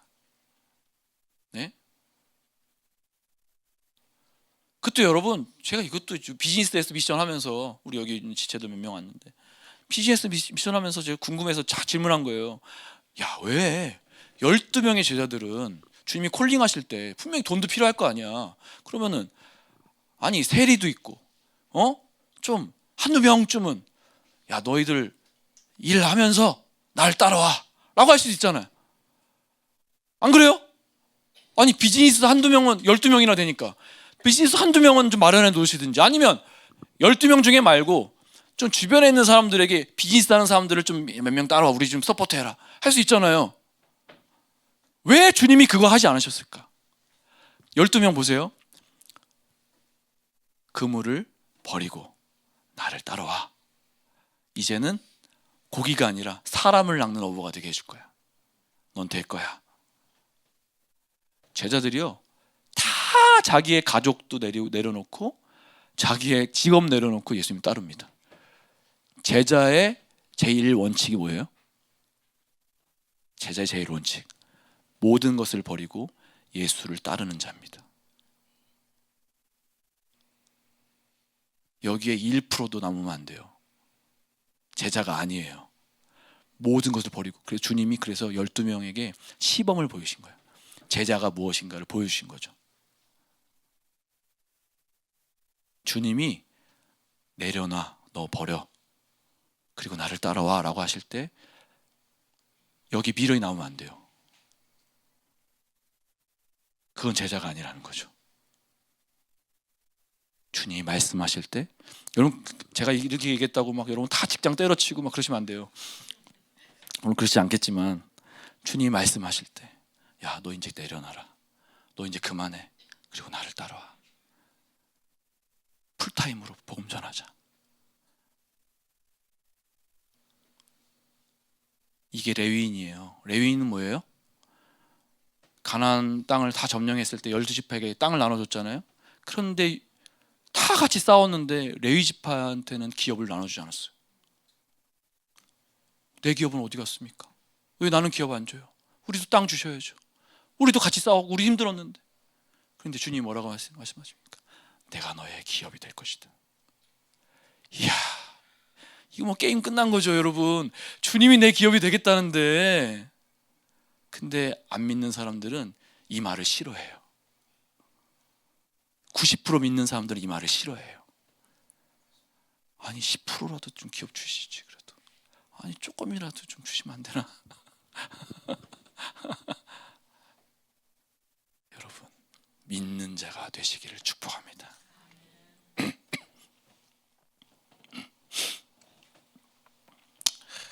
많은 사람이 아니에요, 여러분. 12명이에요. 아니요. 한 명부터 시작하는 것입니다. 먼저 뭘 돌아봐야 돼요? 나는 제자인가? 여러분 보세요. 여러분 셀 구역 예배 하세요? 여러분 리더이신 분들 아마 아실 거예요. 꼭 나 같은 사람이 들어와요. 꼭 내가 예전에 구역 예배에서 셀 예배에서 말썽 부렸는데, 내가 리더 말도 안 듣고 막 그랬는데 꼭 그런 사람 꼭 한 명 들어와. 나 같은 사람. 그래서 나를 돌아보게 하시잖아요. 무슨 말이에요? 내가 주님 앞에 미치는 제자가 되면 될수록 나의 제자가 그리스도께 미치는 제자가 나온다는 것입니다. 아멘이십니까? 여러분 미쳐야 합니다. 누가 옆에서 지나가다가 찔르면 예수, 완전 예수께 미친 사람이 되는 거예요. 요즘 시대의 가장 큰 문제점이 무엇입니까? 전략 많아요. 교회마다요 전략 어마어마하게 많습니다. 전도법이요 셀 수가 없어요. 전도법 너무 많아. 그런데 훈련도 교회마다 훈련 엄청, 제자 훈련이고 무슨 훈련 엄청 많아요. 그런데 실제로 전도하는 사람 많지 않아요.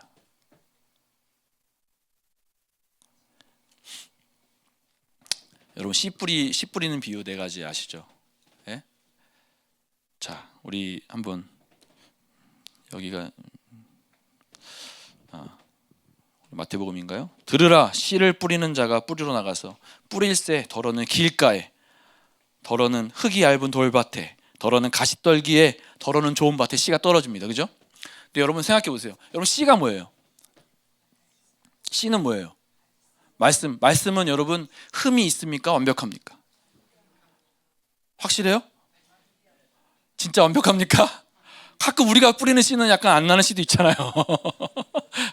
근데 지금 여기 나오는 씨는 완벽한 씨입니까?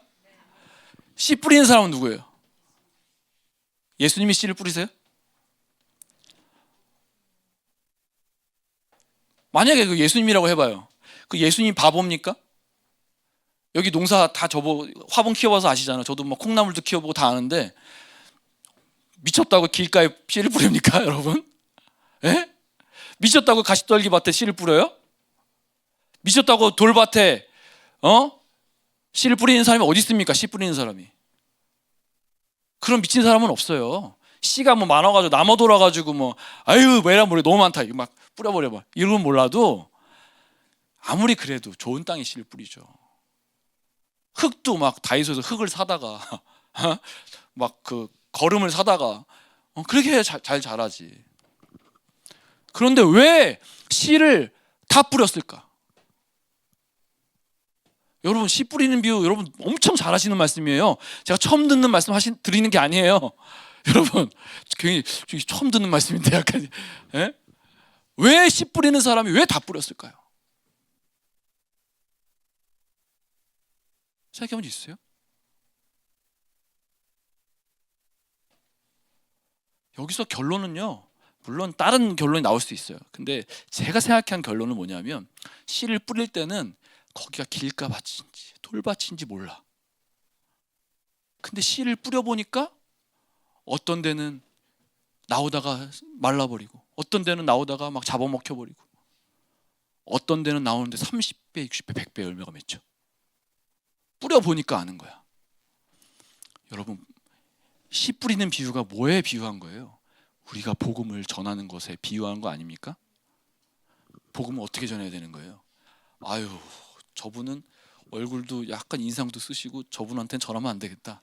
아유 다른 분한테 가봐야 되겠다. 이분도 조금 그 뭔가 좀 집안에 안 좋은 일이 있으신가 본데 다른 분한테는 복음을 이루는 게 아니라는 거예요. 어디서 어떤 열매가 나올지 모르는데 그 열매가 날 때는 어떻게 맺어요? 여러분 열매가 2배만 나도요 3배만 나도 어마어마하게 열매가 맺힙니다. 나무 안에 얼마나 많은 열매가 맺어요. 근데 주님이 맺는 열매는요 상상할 수 없는 열매야. 이 복음의 열매는요 30배, 60배, 100배 열매예요. 아멘이십니까? 근데 왜 안 뿌려요? 왜 안 뿌리는 거야? 안 믿는 거야. 결론은 주님 안 믿고 있는 거야. 회개하셔야 돼요, 여러분. 내가 믿음 없음을 한탄하셔야 합니다.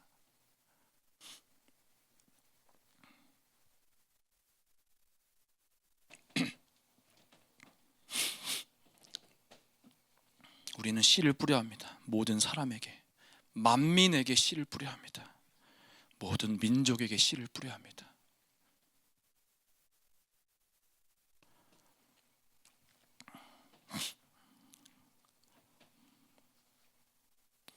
서로 사랑하라, 함께 기도해라, 서로 기도해줘라, 서로 주라, 이런 서로 원칙을 계속 주님이 말씀하시는데 마지막 때 승천하실 때는 딱 한마디 하시잖아요. 뭐예요?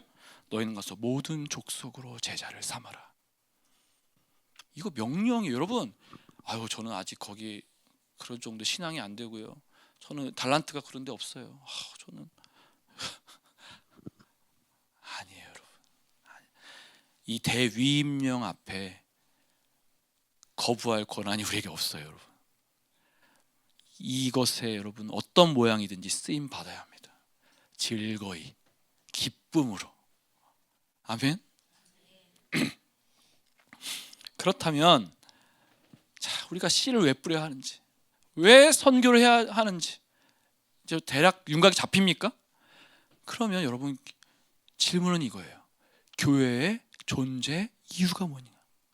교회의 존재 목적이 무엇이냐? 결론은요, 교회의 존재 목적은 선교예요, 여러분. 예수님이 너희들 예루살렘 떠나지 말고 내가 너에게 준다고 한 그거 보혜사가 올 때까지 기다려. 기도하고 예배하고 기다려. 그러면서 하신 말씀이 뭐예요? 사도행전 1장 8절. 오직 성령이 너에게 임하시면 너희가 권능을 받고 예루살렘과 온 유대와 사마리아와 어디까지? 땅끝까지 내 증인이 될 것이다. 야, 여러분 진짜 중요한 말씀이잖아요. 우리 다 외우는 말씀이고 뭐 이거 수천 번 들으셨을 거예요. 이 말씀 다 외우실 거예요, 그죠? 오직 성령이 너에게 마시면 내가 권능을 받고 예루살렘과 사마리아 땅끝이 내 증인이 될. 너무 잘하는 말씀인데 여기서 나오는 권능이 뭡니까? 성령이 임하면 권능이 임한대. 능력이죠? 예? 이걸 헬라어로 두나미스라고 합니다. 두나미스는 뭡니까? 다이너마이트의 어원이에요. 예. 성령이 임하시면 뭐가 되는 거예요? 다이너마이트 같은 폭발적인 일이 일어난다는 거예요. 지금 여기저기 뭐 미국에서도 그렇고 영국에서도 그렇고 한국 예전에 뭐 평양에서도 그렇고 대부흥이 막 일어나고 하잖아요. 부흥은요 다이너마이트가 폭발하는 것처럼 일어나는 거예요.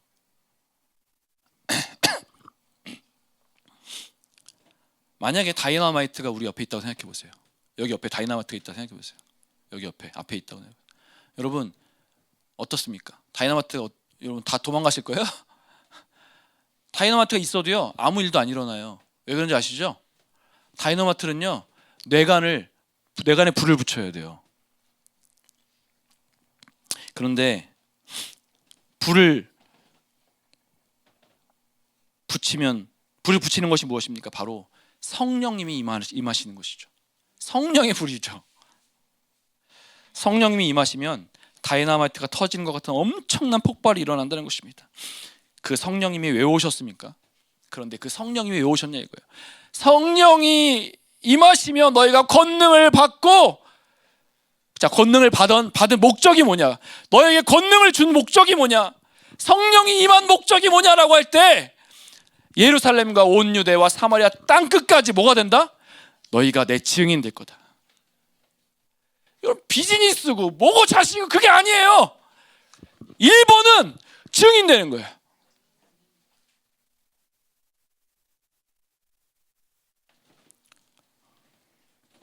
다 좋아요. 우리 부르심 다 좋아요.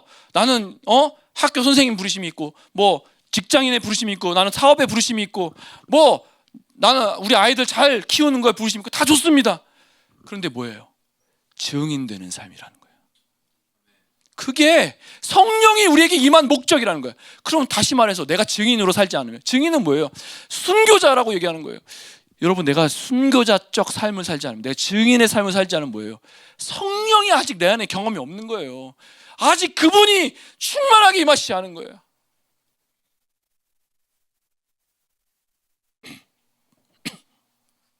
그분이 오셔서 어떤 일이 일어났습니까? 오순절 성령 강림이 일어나고 방언하기 시작하고 무식한 베드로가 설교하기 시작하는데, 이 무식한 베드로가 한 번 설교하니까 남자만 3,000명, 남자만 5,000명이 막 뒤집어지고 막 우리가 어찌할까 하고 회개하고 막 난리가 일어납니다.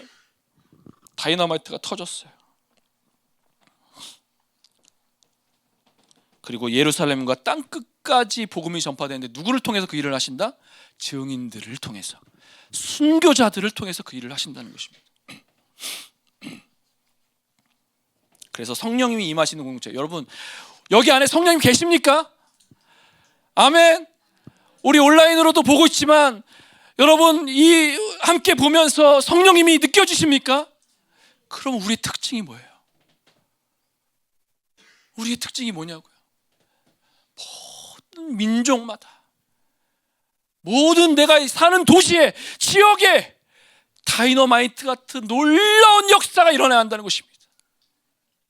그게 성령이 임한 공동체의 특징이라는 것입니다. 그게 우리의 존재 이유이고 삶의 목적이고 그것이 우리의 부르심이라는 것입니다. 그러면 어떻게 하면 땅끝까지 모든 민족의 복음이 전파될 수 있을까? 우리는 할 수 없어요, 여러분. 그러나 성령님이 우리를 통해서 그 일을 하신다는 것입니다. 그제야 주님이 오시기 때문에 그래요. 그러면 어떻게 그 일을 하시는 것입니까? 바로 주님의 몸된 교회를 통해서 그 일을 하시기를 원하는 것입니다. 그래서 교회의 목적은요, 모든 민족을 제자화하는 것입니다. 아멘이십니까? 교회는요, 만민이 기도하는 집이라고 해요. 그죠? 교회는 기도하는 집인데 누가 와요? 우리 민족만? 우리 가족만? 우리 교회 가족만? 아니에요. 만민이 기도하는 집이라고 하는 것입니다. 모든 민족이 기도해야 합니다. 주님께 돌아와야 돼요. 돌아오지 않으면요, 돌아오지 않고선 내 눈에서 눈물이 마르면 안 돼요, 여러분.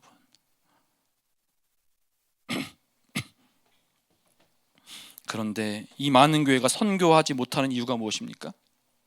많은 사람이 이야기합니다. 아유, 선교하기 위해서 장애물이 너무 많아요.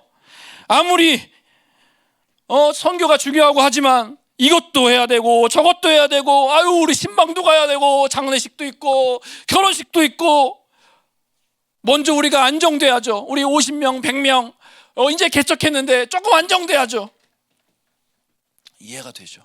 이해가 됩니다. 충분히 이해가 됩니다. 그러나 주님은 뭐라고 하실까? 이스라엘 백성들이 홍해 앞에 섰습니다. 뒤에는 어마어마한 엄청난 군대와 엄청난 수가 막 우리를 죽이려고 막 말바구 소리 뭐 탁탁 하면서 막 총칼을 들고, 총은 없죠, 칼을 들고 막 이렇게 아무튼 따라옵니다. 따라오는데 앞에는 뭐가 막혀져 있어요?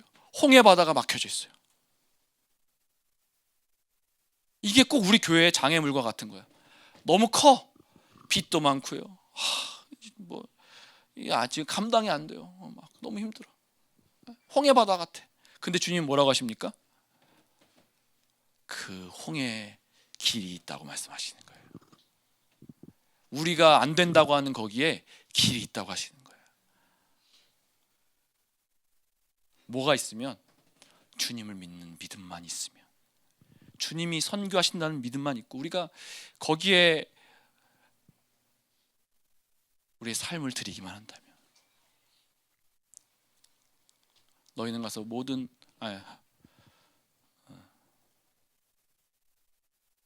주님께 우리 삶을 드리면 더해 주신다잖아. 우리 삶을 더 더해 주신대. 먼저 그의 나라 의를 구하면 더해 주신다고 하시잖아요.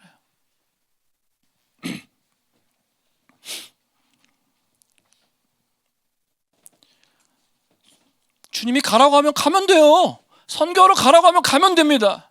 그것이 가장 중요한 미션이라고 하면 가면 되는 것입니다. 나머지는 주님이 해결하시는 거예요.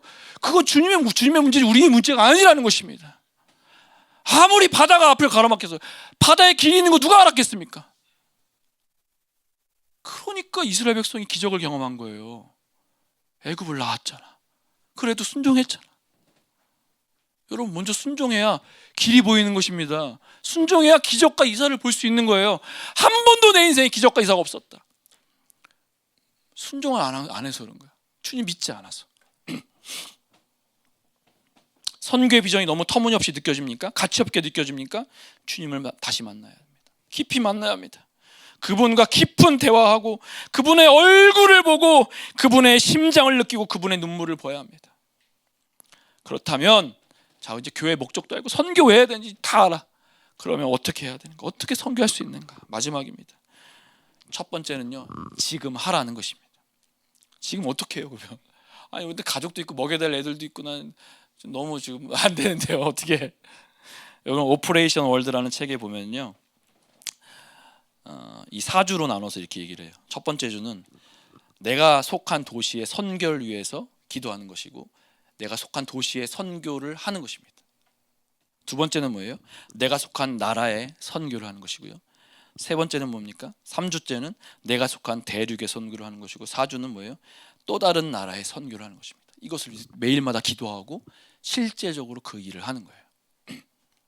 첫 번째 주는 뭐예요? 내 도시. 두 번째 주는 뭐예요? 나라, 대륙, 또 다른 나라. 두 번째는 뭡니까? 어떻게 선교할 수 있습니까? 직접 가서 선교할 수 있습니다. 대부분 우리는 뭘 기다리고 있습니까? 고, 너, 가! 이 메시지를 기다리고 있어요. 그죠? 그죠, 여러분? 가! 근데 여러분 반대로 들으셔야 돼요.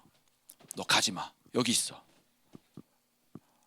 너 선교 가지 마. 이 음성을 들으셔야 돼요, 여러분. 이 음성 안 들으시는 분은 다 가셔야 돼요.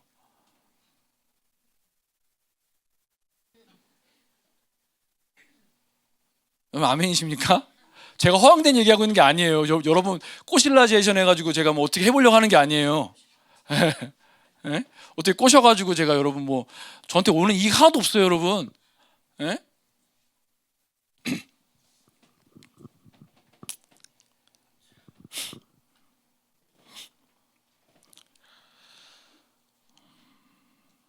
이 세상의 모든 교회들이요, 선교사를 파송하고 선교사를 도와야 합니다. 먼저 저와 여러분은요, 가장 후한 사람이 되어야 돼요. 뭐에 후한 사람이 되어야 돼요? 주변의 필요에 대해서 마음을 열어야 돼요. 내 주변에 필요가 느껴져야 돼요. 내 옆에 있는 사람의, 선교사들의, 목회자들의, 사역자들의, 교회의 필요를 느끼실 수 있어야 합니다. 하나님의 사람은 후한 사람이에요.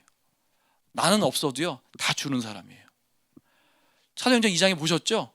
성령 만난, 성령 경험한 사람, 복음을 들은 사람 특징, 자기 걸 다 팔아. 하나도 안 남겨놓고. 이거 이단이야, 이단. 이거 잘못되면 뭐 성경 그렇게 얘기하는데 뭐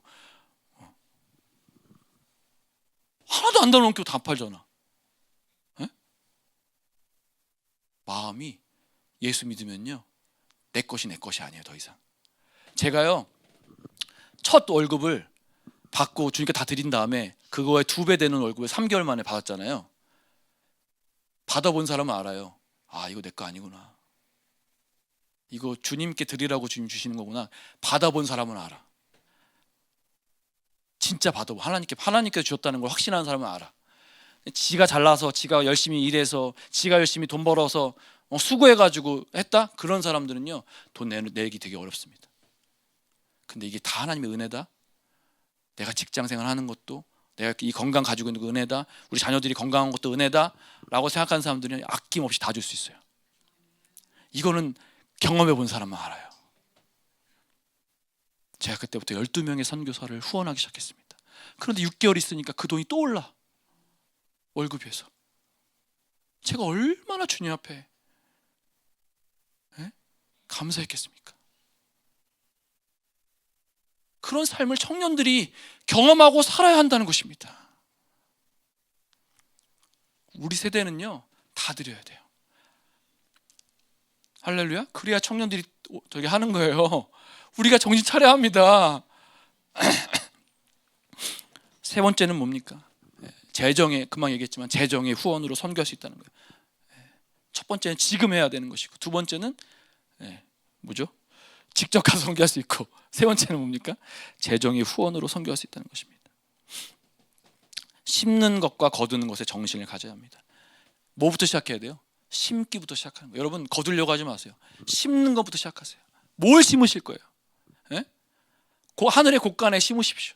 계속 심으셔야 돼요, 여러분. 할렐루야. 억지로 하지 마세요. 이거 듣고 나 저거 설교 듣고 해야 되겠다. 아니, 그거 하지 마세요. 즐거이 자원하는 마음으로 하는 거예요. 기쁨으로. 그래야 주님이 기뻐 받으세요. 이거 드리는데 이거 내 거 같고 이건 내가 필요한 것 같은데 이거 난 주기 싫어. 이런 마음을 하시면 안 돼요. 네. 그렇다면 질문입니다. 교회가 선교에 관심이 없는데 어떻게 해야 됩니까? 많은 분들이 이런 고민 가지고 계시죠. 여러분 교회가 다 다르시잖아요, 그죠? 우리 교회 목사님은 관심이 별로 없어요. 어떻게 해야 됩니까? 그렇다고 어떻게 해야 됩니까? 첫 번째, 목사님을 멱살을 잡고 위협하지 마라. 먼저 뭐 해야 됩니까? 섬기는 마음으로 마음을 나누는 게 중요한 거예요. 여러분 성경에는요 질서가 있어요. 교회도 질서가 있고요. 여러분이 아무리 은혜 받고 이제는 메시지 들었으니까 이제는 무조건 죽어도 선교다, 가서 죽자 막 가는데 교회가 감당을 못해. 여러분을 이제 먼저 섬기는 거예요. 아멘이십니까? 그리고 주변에 있는 사람들에게 메시지를 나누고 책을 나누고, 그리고 함께 선교에 동참할 수 있도록 여러분 분위기를 만드세요. 교만하게 내가 이제 다 아는 것처럼 뚜껑 열려가지고 대부분 여러분 교회가 또 목사님이 선교를 안 하시는 이유는요, 아까도 얘기했지만 상황에 막히고 아직 그분들이 잘 모르셔서 그런 게 대부분이에요. 그러니까 여러분 기도해야 합니다. 교회들을 위해서 기도해야 돼요. 결론입니다. 우리 찬양팀 나와주시고요.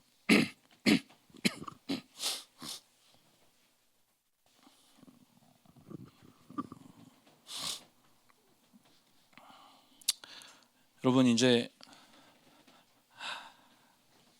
첫 번째 질문이 뭐였습니까? 가장 중요한 질문.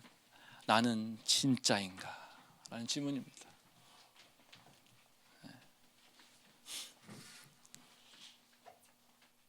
여러분 이 질문 앞에 그 누구도 자유로울 수 없어요. 저도 마찬가지입니다.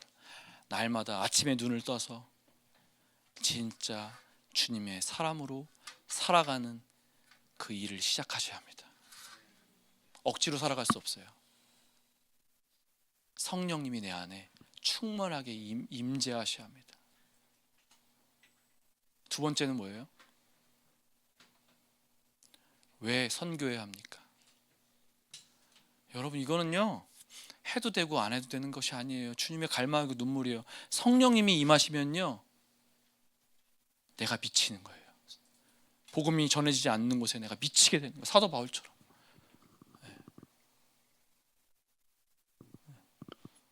앉으셔가시고요. 그럼 교회의 존재 목적은 무엇이냐? 여러분 교회의 존재 목적은요 모든 민족을 제자화하는 것입니다. 모든 민족에게 복음을 전하는 것입니다. 그게 교회의 존재 목적이에요. 모라비안 성도들은 어떻게 했습니까? 24시간 기도하고 예배하면서 뭐를 갈망해요? 선교를 갈망이 시작됐어요. 그래서 너도 나도 나간다고 난리가 나는 거야. 줄을 섰어.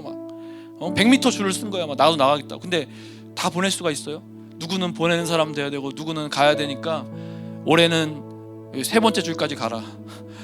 내년에는 그 세 번째 다음 줄까지 가라. 이러고 이제 내보내기 시작한 거. 나머지는 뭐예요? 가고 싶어 죽겠는데 줄을 기다리고 있는 거예요. 그러면서 뭐 해야 되는 거예요? 보낸 선교사들을 후원하는. 이게 모라비안 공동체 아닙니까, 여러분? 기도하고 예배하는 공동체 아니냐? 선교에 대한 갈망이 일어나는 거예요. 내가 이거 하지 않으면 나 죽을 것 같은 갈망이 일어나는 거예요.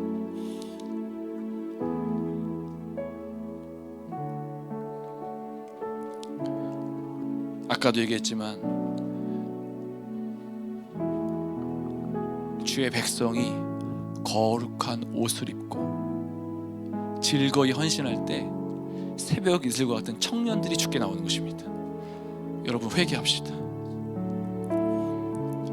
즐거이 헌신하지 않았고 기쁨으로 주님께 나아가지 않았고 날마다 그리스도의 옷으로 옷 입지 않았고 예전에 했던 10년 전 20년 전에 헌신했던 것을 계속해서 끄집어내서 나는 이런 사람이야 라고, 나는 이 정도의 의인이야 라고 고개 뻣뻣이 쳐들고 살았던 지난 날들을 회개합시다. 여러분, 오늘 지금 이 시간 그리스도의 옷을 입고 구별되어 즐거이 나의 전부를 드리는 저와 여러분이 되기를 원합니다. 그때 다음 세대가 일어날 것입니다. 다시 한번 10만 선교사를 넘어 모든 민족을 제자화하고 모든 복음이 전해지지 않는 곳마다 교회를 개척하고 복음을 전하는 교인이 이제는 우리가 목도하게 될 것입니다. 다시 한번 주님이 오실 길 예비하는 침례 요한과 같이 우리는 아무것도 아닙니다. 강에 외치는 소리처럼 나의 형체는 없어지고 이름도 없이 빛도 없이 나는 아무것도 아닌 것 같지만 하나님 우리를 통해서 주님이 놀라운 일을 행하실 것입니다. 주님이 오실 길을 예배할 것입니다 라고 우리 다시 한번 주님께 결단하며 회개하며 기도하며 나아가십시다. 주여 한 번씩 함께 기도하십시다.